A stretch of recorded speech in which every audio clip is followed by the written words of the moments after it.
I remember a time when I would open up a project and get into the edit and just feel super overwhelmed by all the stuff that I want to do. I would start editing, the clips and cutting it. I would start messing with color before I did anything else. I would look at audio, look for, music, and just wherever my mind went.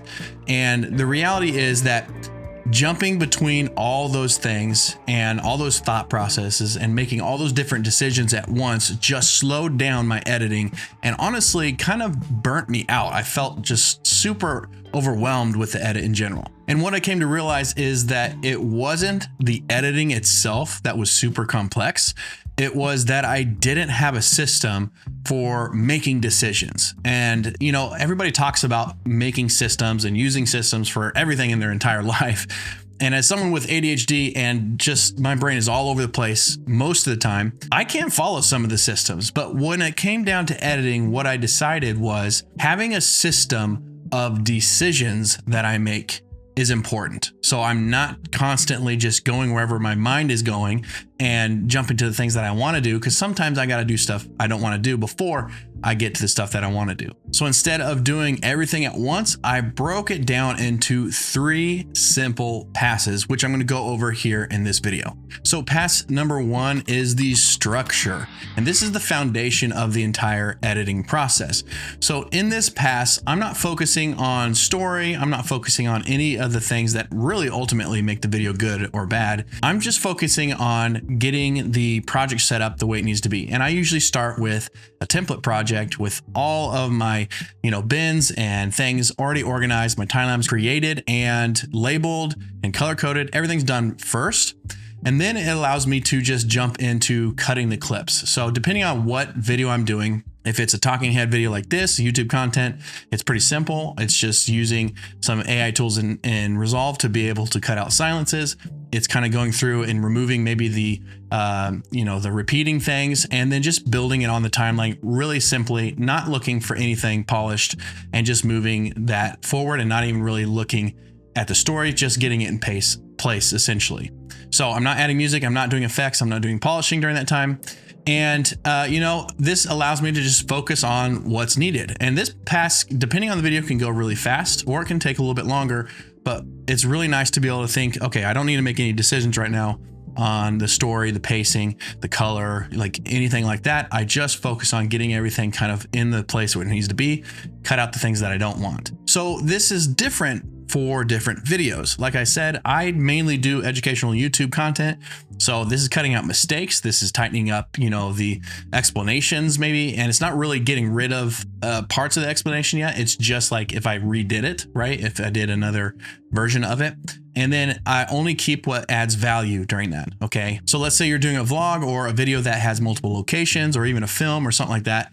This is where you choose the moments that matter. This is where you add the things that matter to the video and you kind of build out that sequence or a multiple sequence of events that are happening throughout your video. Again, you're not worried about polishing it up or even like streamlining the story. You're leaving some of the stuff in there that maybe you'll cut out later, but you're just getting the overall feel, that rough cut done. Pass number 2 is the flow. And this is more of a feel thing. So for me, this is where I'm going to decide pacing. I'm going to, watch through and decide what kind of pacing I want on what I'm saying, the timing of the cuts, the rhythm of the feel. Like if you're building out a vlog or some sort of story, short film, whatever, you got to feel the rhythm and the pacing on how that's going together and how the shots are coming together and sequencing.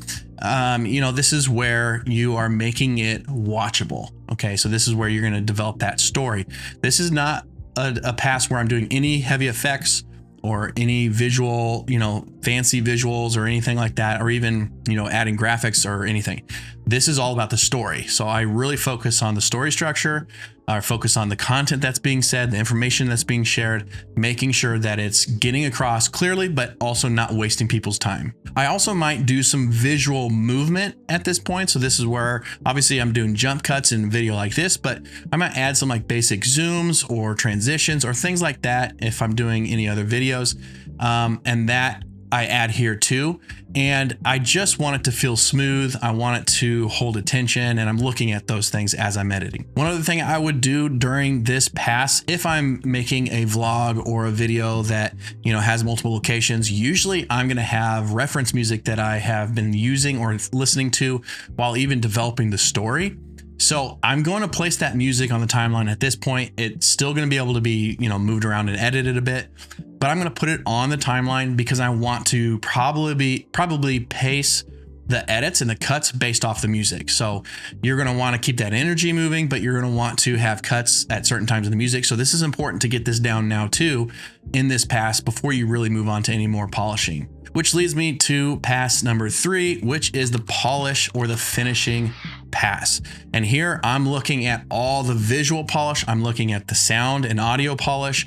I'm looking at all the final touches I might need in the edit for this video. This is where you make it sound and look professional. If you have color grading, this is where you're going to do it.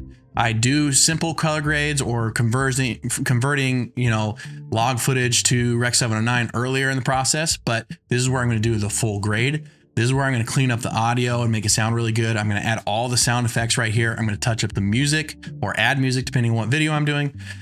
This is the place where you enhance what already works and you don't try to fix a bad edit. You should already fix the bad edit in the previous passes, especially in the second pass.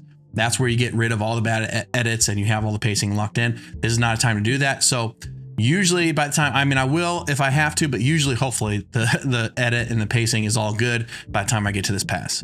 Quick side note for those of you who are more new to editing, this is a time when you can actually over edit and you can spend too much time in pass number 3. This happens a lot. They're, you know, tweaking color, tweaking the effects and the sound effects and all these things. You can actually waste a lot of time in the edit here. Clearly just put down the things that you need, the things that move the story along, and don't take away. You don't have to add everything that you know how to do in this edit or in this pass because you don't want to waste time. You still want to make this process somewhat quick, and this is where you can really lose time. So that's just a quick tip.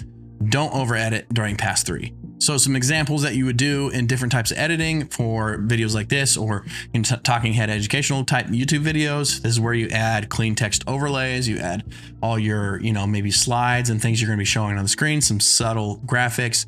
If you're doing a vlog or story driven video, this is where you're going to obviously do all the color grading for the mood, balance the music. You might add some text, you might add some graphic elements and things like that, or you know, heavy transitions or heavy motion elements or VFX elements. That's where you would add it during this pass as well. And so that's really it. That's all I do for most every single video that I'm editing is I look at those 3 passes and I try to put the video within that so that I can have the decisions made at the right time and not waste time jumping around. And if this feels simpler already, this is exactly how I think about every single edit that I work on. And it's something that I teach over in Resolve School. Resolve School is a free community I host on the school platform. It's for anyone who wants to learn DaVinci Resolve and grow to be able to be a better editor and get a full system and workflow down so that you can go from starting the edit all the way through finishing edits and being proud of what you're doing and be confident in what you're doing. So check out Resolve School. Link is in the description below. But either way, just starting to think in passes will make such a huge difference in your process.